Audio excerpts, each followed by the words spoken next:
Hi, I'm Giri Prakash from the Federal. We are launching a series on video interviews with the authors of non-fiction books. And this series is going to be called as Back of the Book.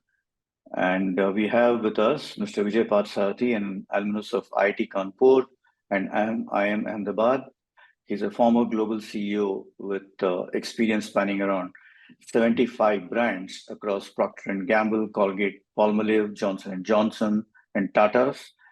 And he has written a book called The Golden Ladder, Rise to be Unstoppable. It was recently released in Bangalore and several other cities across the country. Thank you, Mr. Patsati, for gracing this video interview. Thank you so much, Mr. Giri Prakash, for having me, and thank you for the wonderful introduction. And yeah, it's really nice to be a part of this. And yeah, looking forward to having an exciting conversation. Sure. Thank you very much, Mr. Patsati. Let me read out some of the reviews on Amazon about this book. There's one reader who has said that Mr. Patsarthi's book is a masterpiece. He has integrated time-tested advice on building, rejuvenating, and maintaining a world-class business with practical and positive psychological inputs that a business leader requires to be fully effective in navigating the marketplace battlefield. He writes with passion, candor, and high energy.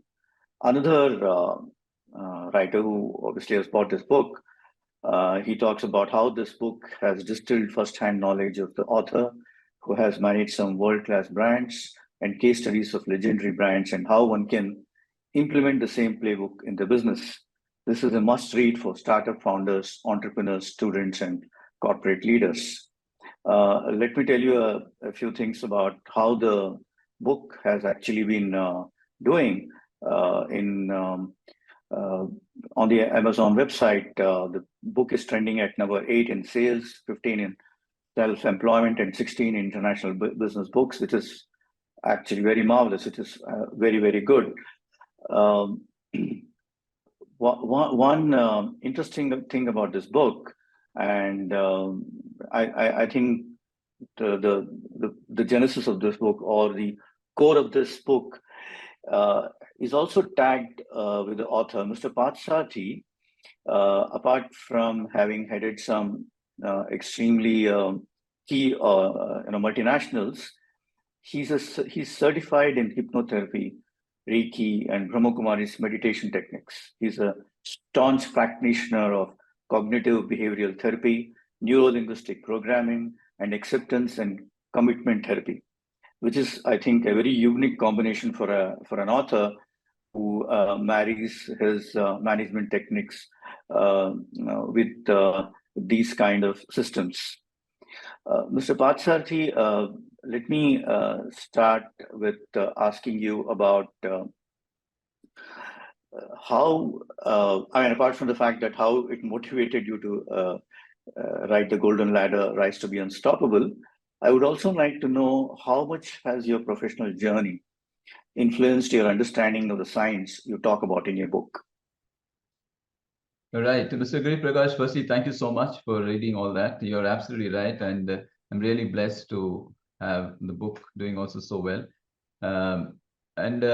See, one of the things is that that my journey across all these companies has been almost a 95 to 100% driving force in terms of what I bring to as a book. And so the fundamental core comes from the fact that I observed during COVID that majority of the businesses kind of collapsed, and many individuals got displaced and became dysfunctional.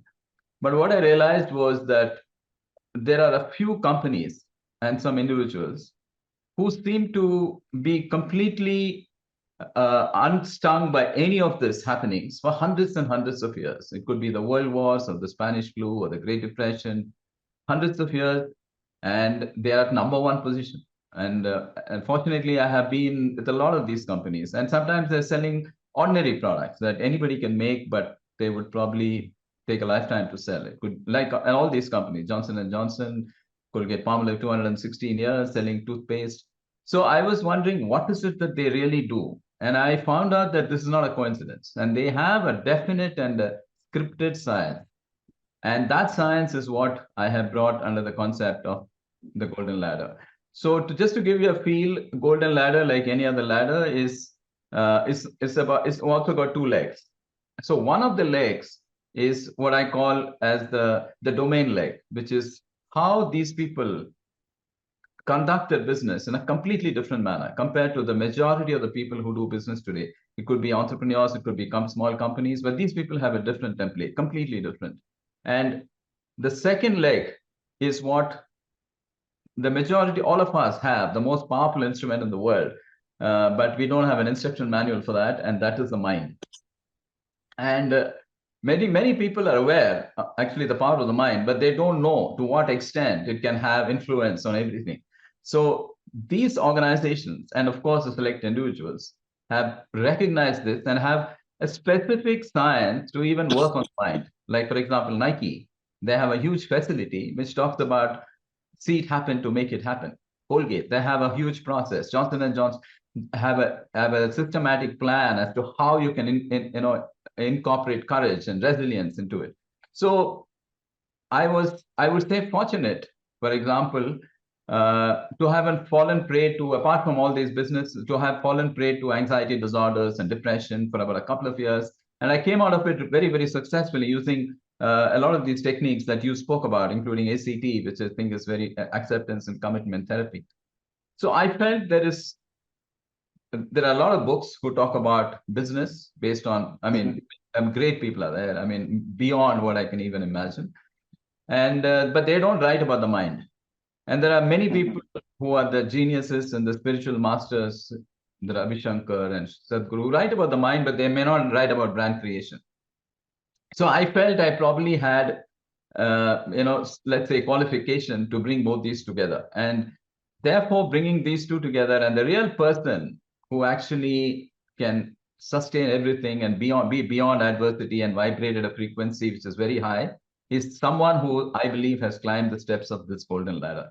I have said a bit too long, probably, but that is how the concept of the golden ladder is probably unique. And I just want to add one more self-glorification. This book has trended at #1 for a long time, and it's #1 on 6 categories across international and domestic. And at times, in fact, recently, even last week, it was ahead of Kotler and Ogilvy and Elon Musk's books. But that's obviously a self-glorification thing that I just thought I'd tell you. And also, a lot of companies have taken this book to give it to all the employees. And in fact, I know one company from Dubai who has actually not only given it to every employee, but they're also having, my book talks about 21 mantras using which you can actually power yourself. So they have set up work groups wherein the group in the company discusses one mantra every week. So next week, in fact, I'm traveling to IIT Kanpur. They're launching the book. Beyond that, I'm going to IIM Nagpur. So I can go on like this. It's been a very, very humbling experience. And I'm really satisfied that the way the book has turned out. Yeah, thank you so much for this longish. Not at all, not at all. We are extremely happy that an Indian author has been able to actually make such a huge dent internationally with his book. Before I come to the issue about how some of the Indian leaders have made it big in foreign multinationals, I would like to ask you about a few things about the book itself. How you among other things, you talk about the 3 common flaws that make most companies and individuals struggle in spite of hard work and intelligence. So the first common flaw, which is actually there on the Amazon website as well, is that you do talk about how most businesses do not know what they are selling. So let us take that up as the first one and the next 2 later. Okay, I think that's the key. That's the business template that the legends, as we call, work on. Whereas today, in fact, even because I spend a lot of time with young entrepreneurs, and So majority of them are catering to one particular direction of business. What they do is, Mm-hmm. if you're selling televisions, if you're selling technology, if you're selling toothpaste, if you're selling cars, if you're selling anything, they're all the time focused on what their product is, what is their features, what is their benefits, and how they're better. They've got 37 benefits. How is it better than the other company? And the other company is telling how they are better than. So it's a huge war of how each one is better than the other in terms of what they do, in terms of their products and their benefits and everything. And the key to this is anything that any benefit, the greatest of revolution that you can bring Mm-hmm. can be outdone by someone else little later. It could be 6 months, it could be 3 months, sometimes even a day. Actually, you must have heard somebody saying that, even before I created the product, the technology was outdated. Whatever somebody does, it can be outdone by someone else. So the legends work on a formula which cannot be outdone by anybody ever. And that is what makes them, totally legendary. And it's like this. They never ever, whether you take Colgate, whether you take Unilever, whether you take Procter & Gamble, Johnson & Johnson, some of the Tata Group companies, they never ever, if you take a product and you watch them, they never talk about their product. They never talk about their features. Coke, 186, 150, 60 years or on, they never talk about they have, this kind of ingredient, or this kind of it's better than somebody else. All they talk is one particular way they conduct business. They talk about how they integrate into the emotion of the consumer. They understand what is it that drives the consumer's emotion, and then they stitch that together, and they are together. If you see Gillette, I mean, I have quoted these in the book, some of the ads, if you see, they never ever talk. And so the main difference is how they integrate emotion into their whole business, and they only talk about emotion. Because irrespective of generations, whether like they say the baby boomers or the millennials or the Gen Z, many things have changed. Everything has changed, but one thing is common between everybody else in all generations. That's the emotion. The emotion of love, the fear, and anger and hate, and whatever you feel are constant throughout generations. The way it's expressed is different. And therefore, if you can tie on to that, you will always be above the clouds of turbulence of all this. And so that is the biggest difference that they bring. And knowing this is one thing, but how do you incorporate it into business is another thing. And so, which is what I teach in all my consulting. And actually, one of the longest chapters in the book is dedicated to this. How do you identify the right emotion? How do you integrate your product into that emotion? And then thereby set yourself on a legendary path. Then people do not question you for price, do not question you for anything, and the customer will start defending you for your product. So that's the difference: product and features versus emotion. So I can go on like this, as you know. But so I think yeah. So that's the feel. Yeah, I hope I have been able to give some idea about what it is. So I'm going to take up the third flaw as a second one, because it is related to something that happened last week, and I want to bring that ahead. The third flaw that you talked about is that how many believe that they have been doing very well for many years, nothing can touch them. COVID actually has proved them wrong, but to insulate from these adversaries, there is a special blueprint followed by legends. And you talked about how J&J continues to be the number one pharma company worldwide, even after 136 years and several pandemics. In relation to that, I would like to talk to you about my recent visit to Gurgaon, where I, went to a museum called Museo Camera, where almost the entire journey of camera and how exactly what exactly happened to those brands and things like that. You have Nikon or an Agfa and an Eastman and all that, and we don't see them any longer because of the fact that our own mobile phones now have very powerful cameras. In a situation like this, and one, if you could look at Xerox, for example, it had become a common noun for copying documents, and several of them, for that matter. How do you put that in perspective? A Remington typewriter is no longer needed because You can type on your mobile phones, you have laptops and stuff like that. Looking at the kind of journey that you had so far, what are the things that they need to reinvent themselves and still remain in business? Quite a few of them actually gone out of business Absolutely. because technology has caught up with them, and in a manner where it has caught up with them, and uh, in a manner where they were very unaware of it. Yes, absolutely. Kodak is another example, right? And I think it was there riding at about 80% market share and went away. So absolutely, you're right. There are two things. Number one is it all starts from the fact that what is the core, in one of the chapters I've tried to identify this. What is the core why, which even people like Simon Sinek talk about, is why you're doing this business for whatever it is. And Mhm.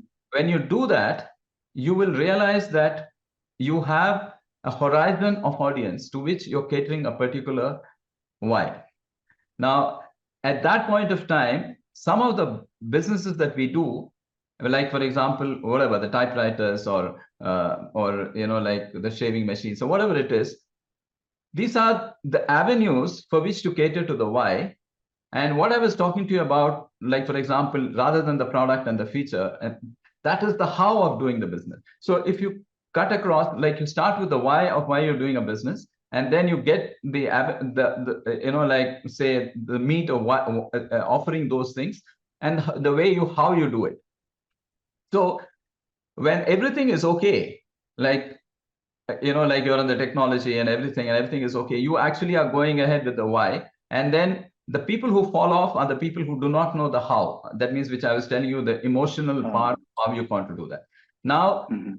when you with times, like we talked about typewriters, we talk when that whole technology and the whole and the whole process is changed, then you come back to the why. Like if somebody were to offer, let's take your typewriter as an example. I'm just going to talk and from the top of my mind, let me.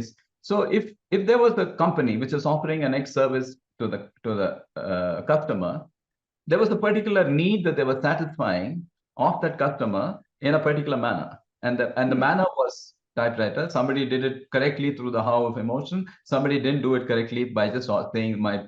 So when typewriter starts going down as a technology, what is the need that customer is now replacing that need with?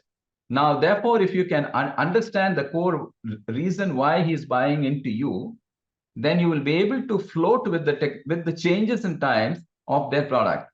Now, I don't know if I'm coming across very clear, but it's like this. If I'm going to offer the ability to satisfy world's health, right? As my why, which is one of Johnson and Johnson's. Now, if you look at, and if that is my why, and if that's why I've called it in the chapter of called vision. If this is my vision, and then irrespective of whatever I offer, as long as my vision is constant towards the purpose that I'm offering, then products don't matter. Whether it could be the typewriter, it could be Okay. like that's what Apple does, right? It could be the typewriter, it could be tomorrow morning in the camera world. If my ability is to give a visual experience to the customer, it could have been through the Nikon camera, it could be through something else. But Nikon decided camera is the only way I'm going to offer pictures, then Nikon will get wiped out. But if my purpose and why is to provide visual experiences beyond imagination to Mhm. the customer, then I can bring in other products to suit that purpose. And the how, of course, is through emotion. And so this Mhm. is the key. And that these guys have understood very, very clearly. Nothing can upset them, and that's why they're there. So in summary, it's Mhm. like that. You understand what is the purpose to which you're offering the customer whom you're integrated with, and you can then choose to decide the products are just an avenue or a conduit to be able to Mhm. satisfy this overall purpose, but never go the Mhm. route, go the emotional route. So you have the why, you Mhm. have the meat, and then you have the how. I hope I have clarified a Yeah, little. yeah, it's you put it out very well. One thing that I've noticed is that the ability to reinvent themselves is much more among companies today, multinationals today, than it was before. It could be because of a whole lot of things that are happening Yes. since the year 2000 in this century. But if you look at any of the companies which are of recent origin, have done very well for themselves. Their ability to reinvent has been very fast and more than else very accurate as well. Yes, absolutely. And the need has been very high. Once upon a time, probably the need to reinvent wasn't so high. Yeah, yeah. Yeah. The second flaw that you talk about is that how most businesses and individuals believe that they can become great icons with hard work, intelligence, and technology alone, and even with money, which, according to you, is actually very wrong. So, how do you explain that? But aren't these the basics of anything in life? Yes. So, okay, it's like this. Let me paraphrase that better, probably in terms hard work, intelligence, integrity, and honesty, etc., are the foundations. Okay, Mm, without this, there is no game. Like mm, Jack says, there is no ticket to the game without. So I believe that strongly. Hard work, intelligence, etc., are the foundation. But this mm, alone is not enough. I'm not saying these are not required. I'm mhm. saying, you can't just sit there and eat like Jim Carrey says, Yeah, eat yeah, like, I do yeah, understand. but Yeah, these are the yeah. basics. Now, beyond Mm-hmm, this, there are a few who go very, very high, and there are many people mm-hmm, who get stuck at this. And those mm-hmm, people are the key, the differentiator who understand the right side of the golden ladder, which is the mm-hmm, ability to use the mind. mm-hmm, Yeah, and because using the mind, mind is like, for example, therefore, I've devoted half the book towards what these people have done, in terms of the mind, in terms of how everybody says, come on, don't worry, don't be afraid. But how do you not be afraid when there is a fearful situation? How do you not worry? What is worry? How do you not worry? And there are, people say that, like come on, have faith and have and believe that everything. Somebody is earning 1 lakh per month or per year, say. How does he believe that he can actually earn 10 lakhs per month or 1 crore a month? How does he believe? So what I have, these people understand that there is a particular step by step methodology to create beliefs, to create mm-hmm, resilience, to create courage. Courage is just, everybody knows that we need to have courage, but how do I develop courage? What are the factors that go in? So that is what I have tried to, because I also read a lot of books and I have not found many books where they tell you systematic processes of how you can create visualization. For example, Jim Carrey was a famous actor, has always gone on to on a record saying that how he actually visualized a $10 million check when he, but nobody says what are the steps of visualization, therefore to be able to manifest. And once you know these things, the steps to manifest, the process of visualization. I mean, I myself have said how I got one of the fancy cars through exactly a process of visualization. And how do I create, how do I delete self-defeating beliefs, and how do I create constructive ones? If you have these, then with this foundation of hard work and everything, you can go very, very high. But if you don't, you can actually fall. Because I myself have fallen when I realized that I was flying high. The first two chapters talk about that.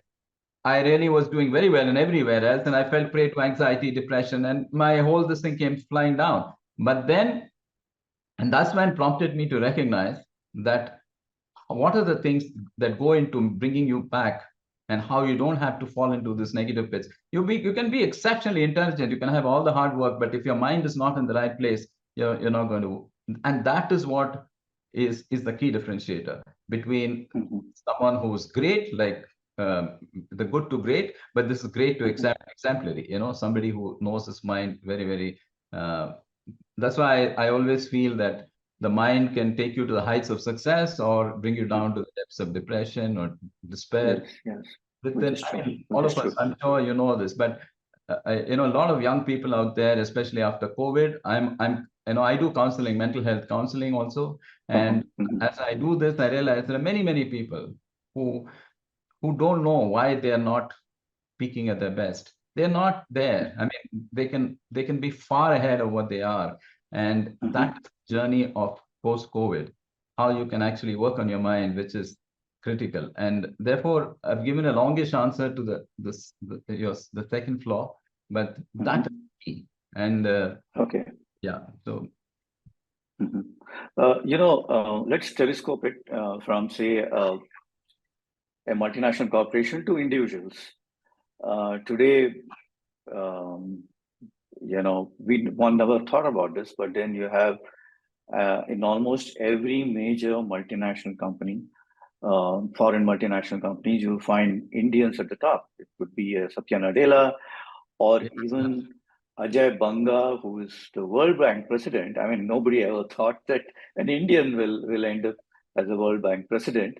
What is it that through your learnings and whatever that you have written in this book has made them stand out like this? Because it's not that easy to head such huge, foreign multinationals. yes, absolutely right. In fact, even the Prime Minister of UK is an Indian right now, right? And Prime Minister of United I States. mean, Yeah. yeah, So good. it's like this. So in fact, I think Mr. Bhaskar Bhatt, who was the ex-MD of Titan and who was The also, Vistara chairman. yeah, he was the chairman of Vistara and is on the board of Tata. He summarized this very well about my book. See, my book is about how you can probably scale businesses to new heights using the science of some of these great legends.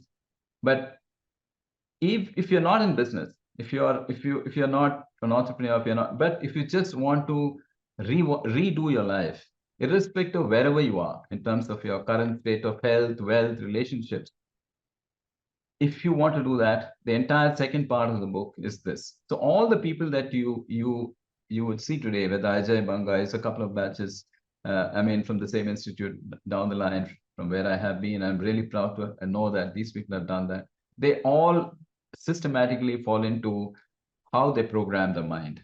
There is a section called reprogramming the subconscious of your mind, which I've taken a lot of study to do this.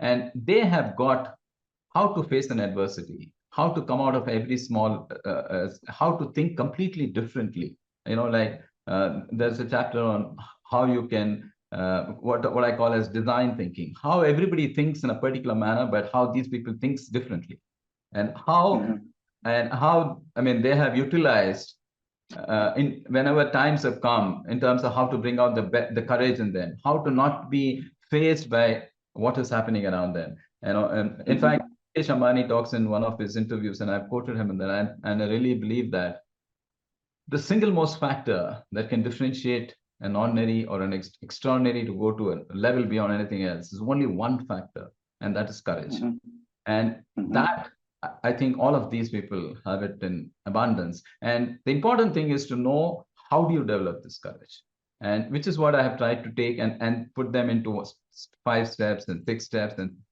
understanding all these people. Some of the people that you know about, I've had personal interactions with, and I've okay. had, yeah. So that's the key of how these people will be, and there'll be more. It just so happens that India is a place which I think there is, to be honest, inherently there is also a spiritual lineage which makes them come out of to achieve these levels of success. And India is Mhm, actually has a lot of bearing on that. And mhm, it's I don't see this as a surprise that Indians, okay, about 20, 30 years ago when I was heading companies and all that, Indians were never there.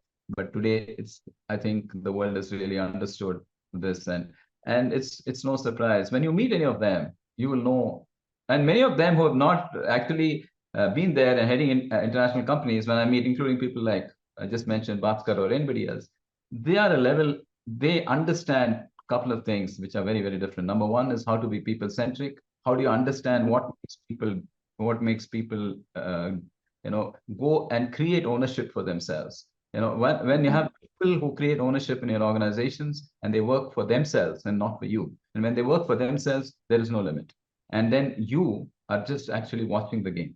And so mhm, yeah, so these are some of the things that I strongly believe have helped them, and it can mhm, help any individual at any age if you just follow a set principles uh, of how you can actually unleash the true power of your mind. That's the mhm, that's mhm. I hope Okay. that's kind of answered your question, but Yeah, it does. My next question is all about COVID, and I can't help asking you that question, though I am sure it has been repeatedly spoken about as far as businesses are concerned. We are, I must say, more than 18 months now living behind COVID as of now. Uh, Looking back, do you really think it has had the kind of impact on businesses as one assumed it would have? And has it actually reshaped the business landscape, and whether it has actually has had any kind of learnings for entrepreneurs? yeah, see the visual, I mean, obvious things are there for people to see, but what it has done actually, COVID, it has it has made actually people Hmm. relook at life and the world in a slightly different way. A lot of things Hmm. people do not take for granted. People, I Hmm. mean, like I speak to a lot of hotel people, they say nobody books now for 1 year and 8 months ahead. They're all booking about 3 months ahead, 1 month ahead, and things like that. I mean, they Okay. so that's basically a lot of mental shift has happened, and there is definitely um, there are a lot of people who are fear has entered into their minds, and fear and uncertainty, uh, and that anything could happen anytime is something that is kind of, so it has propelled a few individuals to look at things completely differently and in a positive manner. But there are a lot of people out Hmm. there who are also going through a negative bout. I'm talking of individuals Hmm. who are not able to come up to many higher levels because they're struggling with fear and the after effects of COVID and mental health and things like that. Uh, Hmm. and so this will carry on, I guess, till people forget for some time. Like they say, memory is short for most of these things. So yeah, people ask, even I don't now remember that it was COVID was this. Yeah. So once that happens, the lessons to learn are, how do you set yourself when adversity happens? So one of the key elements that I use in the book is you may or may not have control on what happens to you, but you have 100% control on what you do with what happens to you. And if we can actually integrate that and make people prepared in terms Okay. of how to take forward whenever any adversity happens, or so it'll happen. So there is the effect of COVID has definitely been somewhat long lasting at this point of time. I mean, Hmm. Okay. My last question would obviously be on startups. And as someone who has helped elevate a brand from the drawing board to over $100 million in global revenues, could you sort of, and much beyond that actually, could you share some practical advice for startup founders, entrepreneurs who are actually going through this interview? The fact is that I find that that several startups are actually going through a midlife crisis now, right. and how does one navigate from there?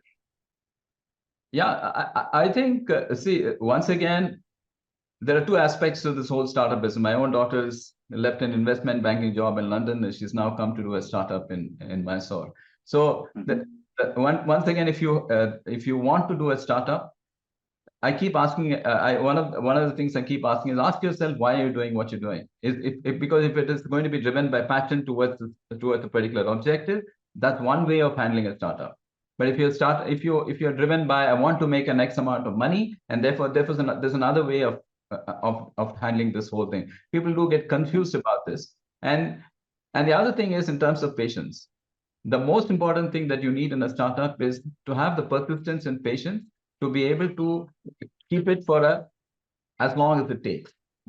Not that I'm looking for, a lot of people today. I mean, when you see you, I mean, everybody wants, a lot of people want to be the next unicorn in the next 24 hours. I mean, that's not going to happen. All right. So this get rich quick schemes, etc. So summary, you need to have the courage to be, once again, I keep coming back to the word, to be able to get into it knowing that you won't get results very fast. Could be 1 year, it could be 2 years, it could be 3 years, but keep on to the passion. It'll help. And secondly, a lot of people believe, if I get funding, my startup is going to take off. And that's the biggest lie. Money is not going to make a difference in terms of how you're going to shape up your startup.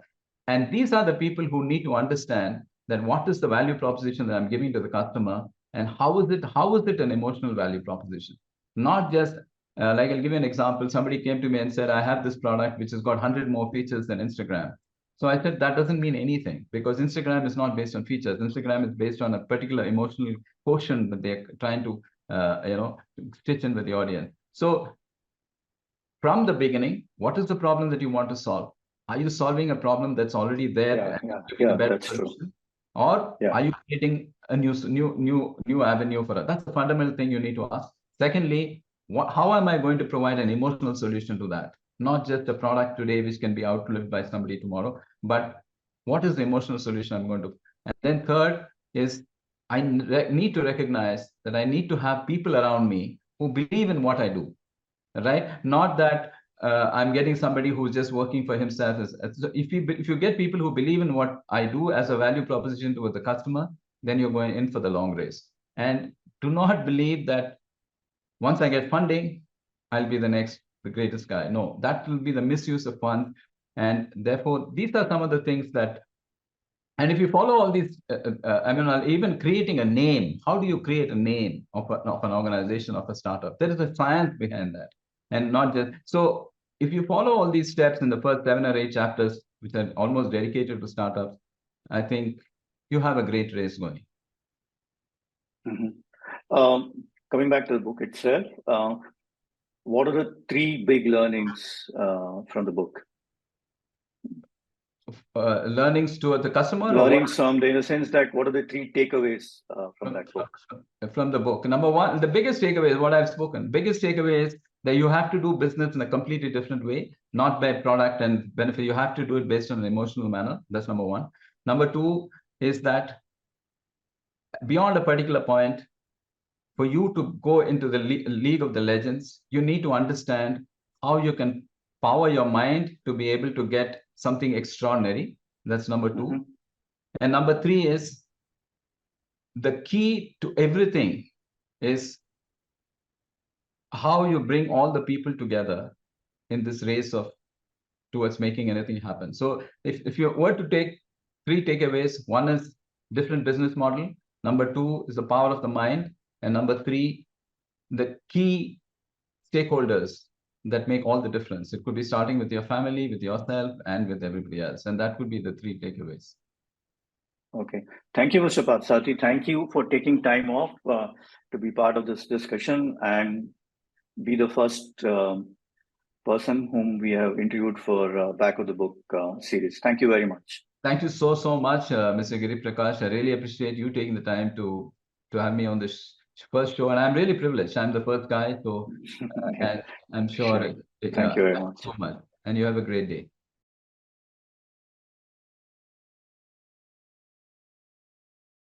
Subscribe to the Federal's YouTube page for more news and updates.